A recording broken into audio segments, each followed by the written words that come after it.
Ces 4 hommes sont des policiers. Ils forment une unité unique en France. La brigade anti-tag, un service de la police des transports créé en 2001. À sa tête, le commandant Merle.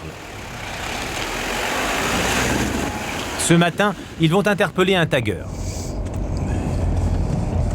C'est un jeune graffeur qui a à peine 20 ans, qui a pas mal graffé ces 2 dernières années sous son pseudo qui est connu du monde du graphe. Donc on va chercher ce matin. Il habite pas loin de la gare du Nord.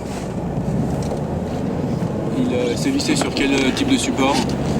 Métro, tunnel, métro, rame, essentiellement. Des interpellations à domicile, ils en font une dizaine chaque mois.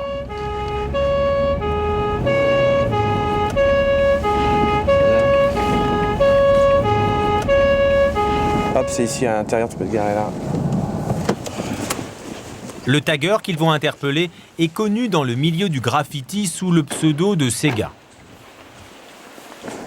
Son nom est tagué sur tous les murs en bas de chez lui.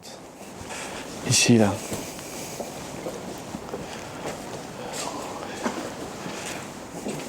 Et à l'intérieur de l'immeuble, dans l'ascenseur, encore de nouvelles traces du tagueur.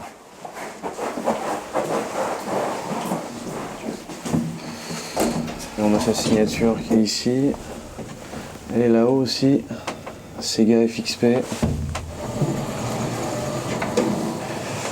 Pardon. À vous l'honneur.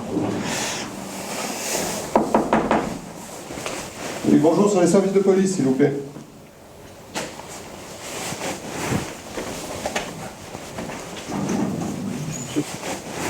C'est le service de police. Surprise pour les policiers, l'adresse qu'on leur a donnée est en réalité celle des parents du tagueur. Et il se trouve chez vous, là, ce matin? Non, il n'est pas chez moi, non. Il n'est pas chez vous? Non. Venez, on va vous expliquer. Vous nous laissez rentrer, s'il vous plaît? On va vous expliquer ça. On va vous expliquer. Il habite.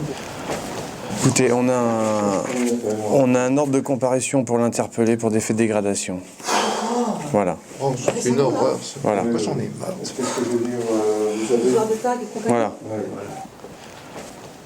Je sais pas si vous êtes au courant, mais même dans la cage d'ascenseur, tout, il y a sa signature. Hein. Partout, mais monsieur, si vous saviez depuis des années ce qu'on se tape, le nombre de fois été chercher au commissariat, etc., mais c'est invraisemblable, invraisemblable. Invraisemblable, c'est trop. Quelque J'en ai part... marre de cette violence qui nous communique. Je veux dire, on se fait réveiller à 6h du mat. Moi, je me suis fait 4h du mat, le commissariat du 15e, il y a 2 ans. J'en ai assez de cette violence. J'en ai marre. Normalement, c'est la dernière fois, monsieur. J'en ai ras-le-bol. Les policiers ont passé 1 heure avec les parents. Résultat de la perquisition, ce sac à dos recouvert de tags. Plus des feuilles qui sont à l'intérieur. Vous récoltez des informations avec ça? Ça établit qu'on ne s'est pas trompé en venant ici, quoi. Les policiers ont obtenu la véritable adresse du tagueur. Il habite à l'autre bout de Paris. Ça arrive souvent comme ça que vous deviez pister le tagueur? Tout le temps. Tout le temps. Quand ils ont une adresse fixe. Vous ouvrez, s'il vous plaît? C'est la police. Bah voilà, c'est là. Bonjour. C'est la police. Eh ouais. Bonjour. Comment? Mon avis. Pour le problème de dégradation. De dégradation? Oui. Vous savez, des tags qui datent de quelques mois. Voilà. De quelques mois de quoi? Qui datent de quelques mois, on va s'expliquer après. Donc monsieur, il est 7h30, vous êtes placé en garde à vue. Regardez, monsieur, j'ai cours. Vous êtes placé en garde à vue. On vient de passer chez vos parents, là, vous voyez. C'est bon, jeune homme. On y va. La perquisition est effectuée. 30 minutes plus tard, les policiers ressortent avec les pièces à conviction. Sega est emmené au commissariat. Retour à la gare du Nord. Les policiers font l'inventaire de leurs prises. Une lampe volée dans un tunnel SNCF, des CD et des photos personnelles du tagueur. Mais le commandant Merle n'en a pas besoin le dossier est déjà prêt. En fait, et ici, on n'a pas forcément, nous, besoin de la perquisition, si ce n'est que ça nous permet d'actualiser un petit peu la signature de l'intéressé, de trouver quelques éléments sur son environnement et puis de définir son environnement et le profil. Mais autrement, l'ensemble des dossiers sont déjà pré-préparés. Donc, en fin de compte, le paquet cadeau est déjà sur la table avant que l'individu ne soit interpellé. Ce que le commandant Merle appelle le paquet cadeau, c'est ce gros dossier.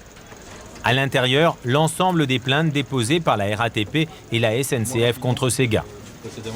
On y retrouve des photos de tous les tags archivés par lieu et par date, ainsi que les factures de nettoyage payées par les compagnies de transport. Là, on a un exemple type de ce qu'ils peuvent réaliser, aussi bien sur support, donc à l'intérieur de la rame, qu'à l'extérieur, devant la motrice, et sur l'ensemble du côté de la rame. On estime combien de wagons il a recouvert, ce Sega? Oh, c'est très difficile. On a plusieurs centaines de dégradations de constater. Là encore, ce n'est qu'une petite partie de constater, là aussi. Pour Sega, la facture totale du nettoyage s'élève à plus de 10 000 €. L'ensemble de ces dossiers est fourni par la RATP et la SNCF. Le travail des policiers, découvrir qui se cache derrière chaque pseudo. On va prendre par exemple une rame, même si elle n'est pas très claire, on va prendre les deux. Des enquêtes classiques, avec écoute téléphonique, filature, informateur et surtout des tracks sur Internet. Sur certains sites spécialisés, les taggeurs ont en effet l'habitude de mettre en ligne les vidéos de leurs exploits. Là, c'est une vidéo de deux graffeurs. Une vidéo issue d'un téléchargement sur Internet où on peut les voir graffer un pseudo qui n'ont pas véritablement et on les voit signer après leur pseudo véritable juste au-dessus.